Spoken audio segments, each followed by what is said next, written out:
Alrighty, and welcome back to another episode of Let's Get At It. Today, I am here with none other than Nathan Shatz, the founder of Milieu. Milieu for your skin. It is an incredible company that has already been created, that has done amazing things, but has barely even touched where it can actually go. It is the tip of the iceberg. It is the tippy point, not even where you're hitting the water yet, of where this can actually go. It is a swab your face, analyze the microbiome of your skin, analyze your exterior. I listen to the pod, outside, inside, see how we can do that. Nathan Shatz is on a mission with his Milieu team to make your skin the most livable it's ever been. Nathan, thank you so much for joining. My pleasure. I'm really happy that you're here. This is going to be an awesome pod. Nathan, a fellow Michigan alum, never met him at my time there. He is a year younger than me, wasn't aligned in terms of club sports or Greek life or classes that we took, which is exactly why we have the friendship and relationship that has been created and built and prospering as we move into March 10th, 2026. Nathan, if you don't mind, I'm going to ask you a little icebreaker to get us going here. Does that sound good? Sure does. Now, I know you listen to this pod a little bit, so you probably have given this some thought, but I want to hear how your gears turn a little bit, not just in a long-term game, but if I were to give you an objective, I give you $50K, and I want you to turn that into $1 million in the next 60 days, okay? So we get to May 10th, and that $50K is now $1 million. What are you doing, and who are you doing it with? 60 days. Shit. No, to be honest, I didn't think about this in advance. But I mean, I think the easiest way to turn 50 grand into $1 million in March of 2026 is probably by selling peptides. But you can't do that in 60 days. So I would probably go go to the casino with the guy who's sleeping on my couch right now and play some poker and just watch him win the money because he's an absolute beast. That's probably the best shot I have at getting a 20x return on 50 grand in 60 days. I'd probably do that with Alex Stern. I'd probably give him 50 and say, go run it up there at the Hard Rock. Go test my luck. I mean, if I could turn 50K into $1 million in 60 days, I would have already done it. Okay, but let's think about this for a second, right? From Milieu's standpoint, I'm not sure what the spreads are, but in order for you to make $1 million for Milieu from 50K, potentially call that your marketing budget, marketing surplus, just say, go F it, right? Here's your free bet. Go out there and spend this 50K to try and get the amount of conversions onto Milieu to where those people are going to get you that extra return. Now, maybe 60 days is improbable, but let's think about that for a sec. Let's fantasize of that world on May 10th and saying, wow, we really use that 50K wisely and properly. How would you spend that 50K?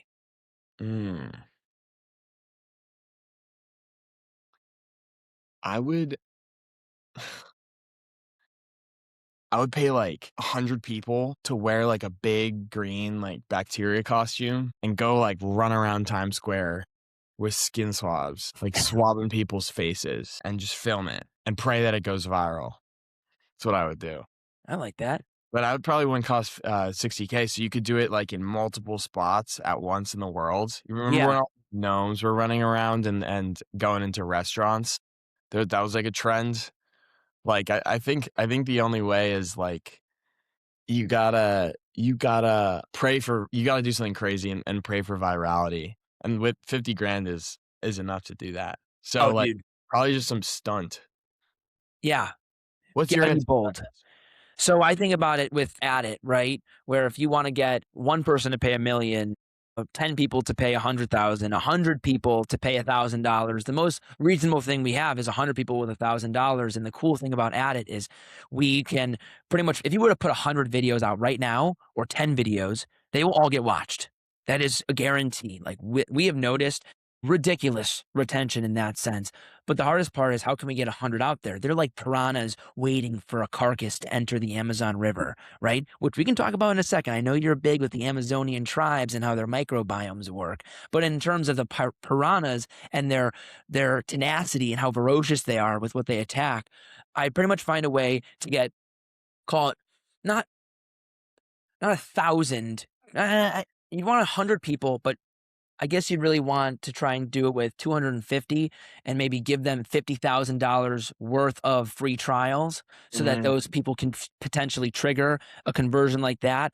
I don't know. Let's say the conversion rate's 1 in 4. We'll try and have to do 400 customers trying to put videos out there. And then if you get 1 in 4 out there, then bingo, bango. You're thinking smart. You're thinking about high level distribution. I like Yeah. that. I like that. Distribution, that was the word I was thinking about in the shower today. This one guy we talked to yesterday, Shane, he just kept talking about this word distribution, not marketing, but distribution. I'm like, yeah, that sounds way more high Dude, level.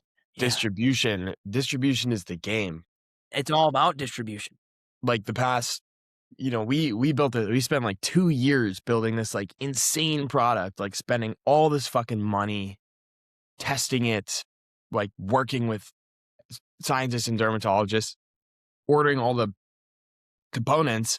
And then when it was ready and people liked it, we're like, okay, it's gonna sell itself, isn't it? Let's just put on some meta. Come on, bring it on. Yeah. Who wants to swab your skin? Come on, bring it on. Now every month is like, okay, how can I spend $50K to turn this into $1 million? For real. Fucking hard. But here's the thing that you've done, and you don't realize this when you begin the journey, and that's building a product is definitely not the hardest thing. Everybody's got that $1 million idea, but do you have the $1 million distribution plan? Not many people do. And I would challenge you to think about that icebreaker when you're tasked with the next bet of next month, trying to get the people to swab their skin and do something freaking crazy, because you are an outside the box thinker. You can get to that point. The issue is that we fall into these traps, myself included, of staying in the bounds of what we think should work or will work. But the reality, yesterday being March 9th, I made this LinkedIn post about how 12, 13 years ago, I started my first content creating YouTube channel where I just made dude perfect clips with my buddy at home when we were in 5th grade. And we called it Poo Durfect. And I'll tell you what, we were not focusing on distribution. It was authenticity there. So Nathan, how has that been with you? Being a founder for building that product, but also trying to be the face of this company and trying to deliver yourself, not just as someone that is a visionary, but someone that is credible. I think it comes pretty naturally. We haven't succeeded necessarily, but I don't feel as though I have to be anything other than myself when I represent my company. The invention of the product came from a place of genuine struggle. So all I have to do is explain why I did it and how it works. But something I realized is my assumption was that in order to get people to believe, I really had to sell them on the science and the process, right? We swab your skin, we do DNA sequencing, we use AI to look at all these scientific papers to make decisions for you. I thought that is what was going to sell, and that's what people wanted to buy. People don't want to fucking buy that. They want to buy clear skin. And so the frame shift, and it took us about 2 months to realize this. 2 months to realize this. The shift in thinking is at the top of the funnel, you're selling clear skin the same way that like CeraVe or any of these other companies are selling clear skin. So you have to figure out how to sell clear skin in a different way.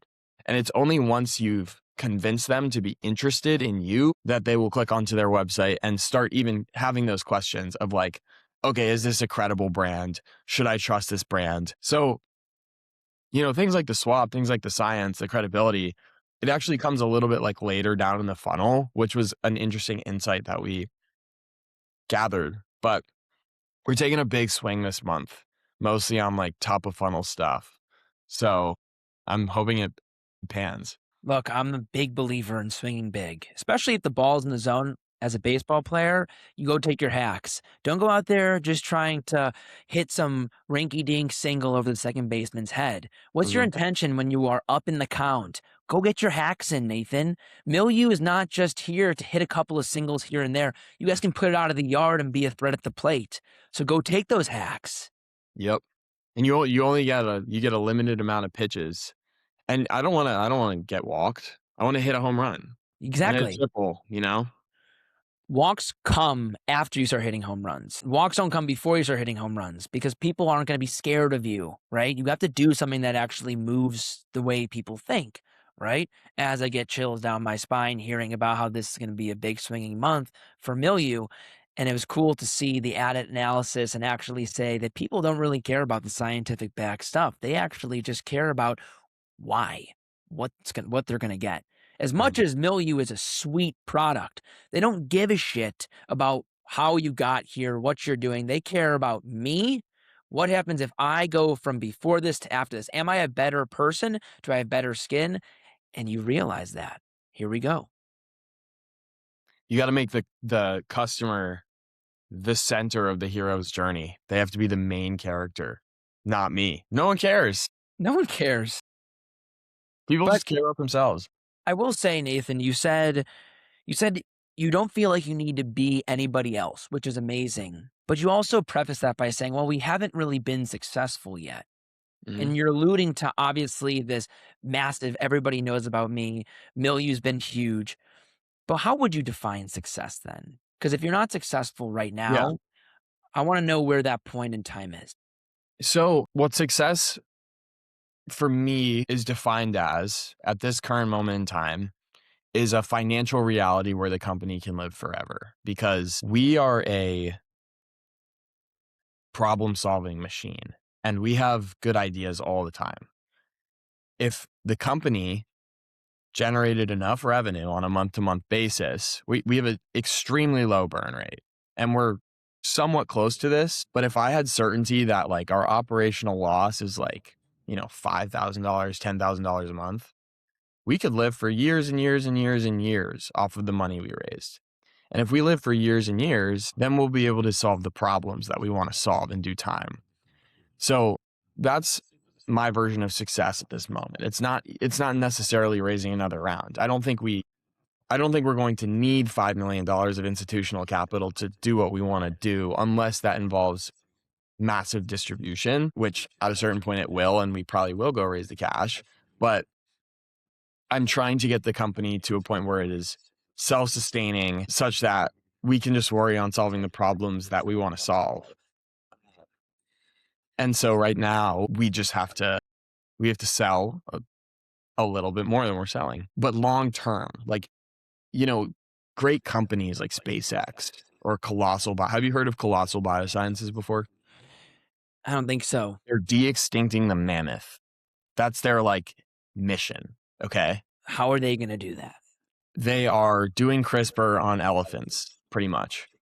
They took ancestral mammoth DNA, figured out how it's different from the DNA of the modern Asian elephant, I believe, and they are essentially transplanting bits of mammoth DNA into elephants to kind of create this like elephant mammoth cyborg. It's not truly a mammoth, it's not Jurassic Park, but they believe that if they can create an elephant that has like hair and like curved tusks and release it into the environment, that it will actually be good for the earth because mammoths are what are called ecosystem engineers. They change the earth around them in a way that's good for the environment. So that's like a huge long shot mission that they may or may not achieve. Whoa. Yeah. And they're doing the same thing with like the dodo bird, the thylacine, dire wolves. But the play is, they may or may not do those things, but all the IP that they develop along the way is going to be extremely valuable for the enterprise. Similarly, SpaceX, their stated goal is to make mankind an interplanetary species. They may or may not do that, but along the way, they're going to make a fucking rocket that we can catch, right? And so when I think about my company in the grand sense, our mission is to restore the super biome. essentially restore the microbiome that our ancestors had, which in turn would lower the rates of chronic disease for every human living on Earth. We may or may not achieve that, but the progress we make along the way will be worth something. And so I think just like having that like super long term, that like X on the map, and you and your motley crew are on the ship heading towards it. It's about the adventure along the way, but you got to have that like North Star. So that's kind of how I think about it. But success doesn't necessarily mean achieving that goal. It's staying alive as you're on the process for as long as possible. Amazing. So would you consider today, yesterday, and tomorrow days of success because you are still in that game and you are on that path towards the North Star, right? Like the reason why I'm challenging you is because you're talking about this futuristic point where you'll sit back and you'll sit down at the end of the day and you'll say, I was successful today. We finally have a self-sustaining business with enough revenue here and there. I would say that's bullshit. I would push back on you and I would say that you would do that right now. And you would say that if you look back a year ago when you started this journey to where you are now, to where you'll be in a year, there is no pursuit of that success. You are that. Human beings are wired to want more. I mean, this is why billionaires had depression. I don't know about you, but when I was 8 years old, I kind of had this impression that like if I had unlimited money, that would equate to unlimited happiness. It's clearly not the case. No. But I also think that a founder that rests on their laurels and is happy and satisfied with what they've already accomplished isn't going to keep going. And so being fulfilled and proud of yourself for your achievements is good. I mean, you shouldn't be depressed and critical of yourself every day. That would be miserable. But you need to sustain that sense of urgency no matter where you're at. If we achieve profitability, then I know that I could spend the next 5 years working on this problem if I wanted to. If we spend the next 18 months and we don't make a dollar, then then there will be no pirate ship. We're going to sink. True. And so I see us right now as, I wouldn't say we're in survival mode, like we're okay, but the very immediate goal is figuring out how to achieve a certain volume of distribution. And then once we get there, I'm sure that I will be unsatisfied and I'm going to want more. I'm going to want to hire more engineers. I'm going to want to ingest more data into my system. I'm going to want to build more scrapers. I'm going to want to sell it to more people. I'm going to want to get it in med spas. You're going to want to do everything more. I know you have that North Star. The North Star is always going to tell you that there is more out there. There's more in the tank. You could have done better every single step of the way. And so the reason why I ask this question is because that is the battle we have to go through as aspiring founders, right? Mhm. You take this route to have the freedom to do what you want, to be your own boss, to build something creative. But on the same token, you have to have the self-control and the self-rationality to stop and say, no matter what I do today, how it actually turns out, I could not have done any more. That's it. It's like if I go to the gym and I tell myself, yes, but I wanna look like that, I wanna have that six pack and I wanna be able to do this and that. But all I did in the gym today was cross off every box I wanted to do. There isn't that point in time where I'm gonna be successful. I did it today. I'm on that pursuit towards that why. You are on that pursuit towards the North Star, regardless on whether or not the ship sinks or it won't. It won't because of the path that you take. And I'm going to segue this into asking you on what really governs that about you and asking what governs your soul. Wow. I wanted to ask you a question. I wanted to flip the question on you, but Go if ahead. I wanted to ask you what your version of success is with Add It in like the 30-day time span. Like, how do you think about it? Okay, so I like how you brought up 30-day time span because success is a vague word. There's today's success, there's this podcast success, and then there's the next year's success.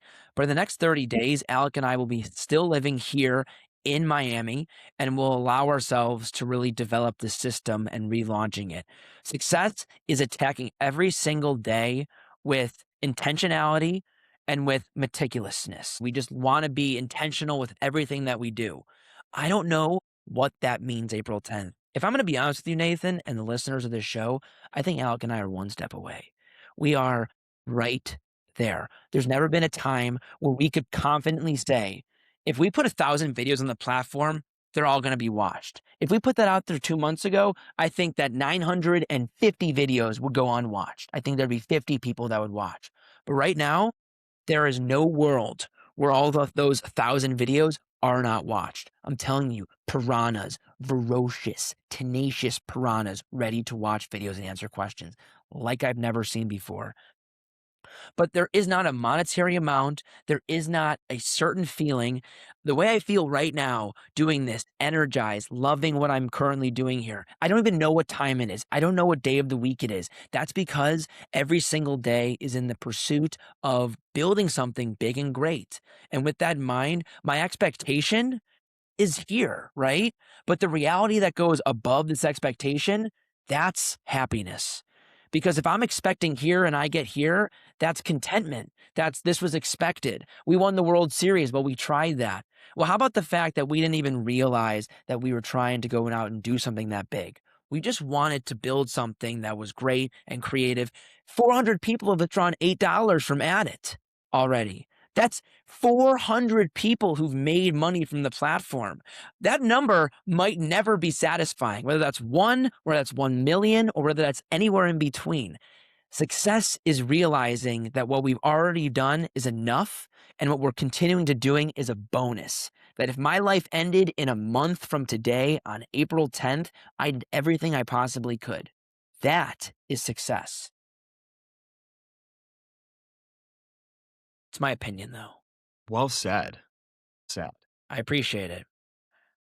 My thoughts there are, I think expectation, which you set for yourself, really is that bar, because where it's like your feeling depends on where the bar of reality sits relative to your expectation. And you can choose where to set your expectation. And if reality is below your expectation, you'll have disappointment. But if reality exceeds your expectation, then you'll have joy. And so what I always used to tell myself in college with these exams was, low expectations, high hopes, because then I'll always be elated if I go into an exam expecting to do poorly. If I do average, then, I'll be content. I wouldn't say you're expecting to do poorly. You're not set on, first off, there's also a difference between expectation and standard, right? We're not like the standard for your grades are a 4.0. The expectation for how this test is going to go is I'm just going to try my hardest. So I don't know how that's going to be. And you can kind of be ignorant. You almost like teach your brain to be ignorant along that path so that the 92 you get when you thought it was going to be an 84 or a 76 makes you be like, bang. So you asked me what governs my soul. I would say it's a few things. And frankly, a lot of it has to do with the experience of other people. I would say the number one thing at this stage in my life is probably a fear of God, because when I was very, very young, I had an experience where, I had flesh-eating bacteria in my arm. We've talked about it before, but when I was 8 years old, I was on a hospital bed, jacked up on morphine with 40 medical residents coming in every day to see the only kid, probably in their entire careers, that they'll ever see with a flesh-eating bacteria. And so when I was super young, I kind of came to terms with death and realized that anything bad can happen to you at any point. Someone could die. You could be involved in an accident. Something very sudden and unexpected could happen.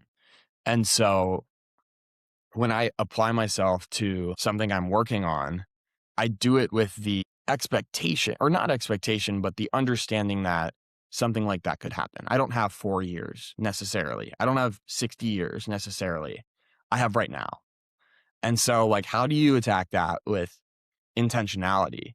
how do I guarantee that, like, if I die tomorrow, I will feel satisfied with how I spent my time? So that's one thing.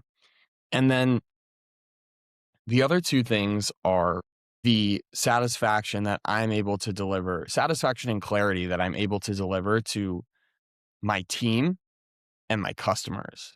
I talk to all my customers, and these are people who have spent years staring at themselves in the mirror and being incredibly sad and frustrated because of the way that they look.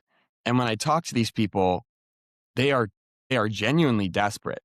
And it actually often I will go into their profile and kind of look at their, because it's all, everything is AI, it's automated, right? But sometimes for special cases, I'll go in and I'll look at the product formulations that they got and the guidance, and I'll just like double check it, because I really want to make sure that my customers are having a satisfactory outcome and they're not getting the same experience that they're getting with another skincare product, where the relationship they have with that company ends the second they walk out of the Sephora with the product.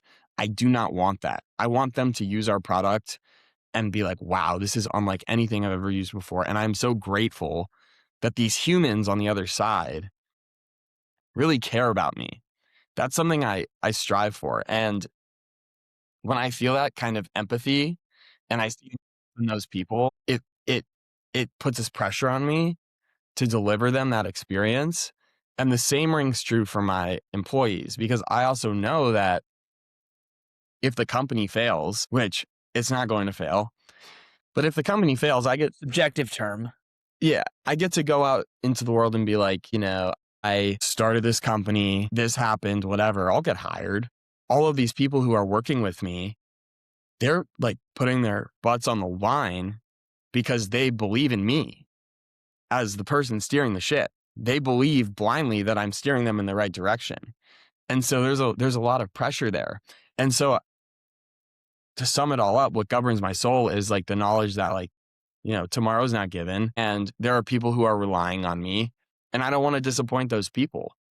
Whether that's a acne haver who spent a couple $100 on my product, or a young college student who could be studying for the MCAT, but instead decides that they want to go into the Milieu office every day and make TikToks and fulfill orders. That's what, like, that pumps my blood. Yeah, it does. It makes you tick. So you bring up how you fear God, which is interesting. We'll get back to that. How you only have right now, which is exactly the point we just discussed right there with success. But then also that these people have this blind faith in you. Now, I don't know if you realize this or you need someone to tell you this, but they're not blind. They have a lot of autonomy and agency over the decision that they're making. They don't need to be in milieu. They are willingly and not blindly, but very much so intentionally following you, because that is what leaders do. They attract. People talk about this word attract often, but attraction is not just attractiveness in terms of beauty, even though milieu provides that. And that's what milieu is destined to do: create more beautiful people in this world, make people feel safe and satisfied and loving in their own skin. But they choose this path because of all of what governs your soul. And this fear of God is interesting because God told you when you were 8 years old, there's a bigger purpose to this. You're going to realize it at some point in time, but I want you to know that nothing is guaranteed for you, which is interesting because just 10 minutes ago, you were talking about 5 years and 10 years and being able to pursue this large North Star, when just when you were 8, you had that adorable picture with you with your arm up here and not knowing if tomorrow was given to you. So I challenge you to get back into that headspace just a smidge, and also give yourself that pat on the back, just more than you might anticipate, just because what you are building will pass you by. It's Ferris Bueller. Life moves at you fast. If you don't look around for a while, you're going to miss it. And I think this is a really, really awesome and mature response. There's a reason why you're a leader of a company that has a big mission, that brings in money, and that is building something for the long haul. It's really good stuff here, Nathan. I do have one last question for you. We can shift gears a little bit. It's not going to be as intense. We can exhale from that deep talk a little bit, because I will go into that. It is 30 minutes, but it could definitely be, 30 hours for this conversation. I want to ask you something simple. Who's the GOAT? who's the GOAT? Yeah. I gotta say, I gotta stick with old reliable. Like MJ's the GOAT. It's Michael Jordan's the GOAT. I hate to say it in terms of cultural Why do you relevance, hate to say it? because people in 2026 want to have a contrarian, attitude towards it. They want to say something different than what's been said for the past 30 years. But I think that that's kind of the point. Like the oat of GOAT is of all time. It's about legacy and lasting presence. And in the same way that a better product may not succeed if it's not first to market, it's like, Braun's doing his thing, but he wasn't there first. No, He he wasn't the wasn't. first guy to have that, so I'm pretty staunch on my belief there. I played a lot of 2K with my brother, so I know ball. Yeah. I like to think, but what's your take? Resounding agreement. And I think that it should not be something that you hate to say, because Nathan, let me ask you a question. When you go out there and you tell people, hey, I'm a founder of this company, I've raised X, we've done Y, I help people skin, you are in the minority of how many founders are able to do that. The majority, they say something a little more conventional. They say LeBron's the GOAT. They say for X, Y, and Z, for the reasons that are safe, for reasons that are present and right in front of them, from reasons that have been told to them. But the contrarian viewpoint or the traditional standpoint is something that's rooted in foundation, legacy. You bring up greatness. You talk about the oat. I want to talk about the G. Shout out Julia. G is greatness. And greatness does not come from how many points you score. Greatness is not something that is along the lines of a number on a screen. Greatness is how you felt, how you feel from that person. It's being called Black Jesus by some of the best players in the league. I don't want to hear that he was playing against plumbers, because guess what? Those plumbers think that he's God. There's nobody in the league today that thinks LeBron is God. They don't fear him like how God is feared. That is why Michael Jordan is the GOAT. And God wouldn't be doing all this corny pregame stuff with you've seen what I'm talking about, right? Come on. I see it's reels, unfortunately, but it's Michael Jordan scores 70 points when he has the fucking flu and he's just bodying fools. LeBron's not even going to play enough games this season to be eligible for awards. That's the kind of shit, that's the enduring, the attitude, the greatness, the aura just radiating off of that. It's a mindset thing, really. It's always between the ears. And if you think that you're only governed and all that you can have is by what God gives your body, oh, well, he's the best athlete of all time. LeBron's the best. Jordan is the greatest. That means that you're not capable of being great unless you are born with it. I'll tell you what, not everyone needs to be born with it. You can develop that up here. And when this is developed, the body follows. Because we have a couple of segments. We got the mind, we got the body, we got the heart, and we got the spirit. And let me tell you what, the body is the last thing that is giving us the cap. Everything else is infinite. So if you don't believe in the infinity that governs everything, then your body's going to stay as mortal as your mind. When your mind can get into a different plane, which is what we're doing right now as we ascend. But Nathan, that's all I got for you. 35 minutes of pure, raw, unfiltered Nathan Shatz. An absolute pleasure. I know every listener that is listening to this, all 45 of them, are going to absolutely love this. Nathan, thank you so much for coming on. Thank you, Drew. It went by quick. It really did. So how about we do another one and maybe we do it in person? Amen to that. I would love it. All right, brother. I'll talk to you soon. See you, Drew.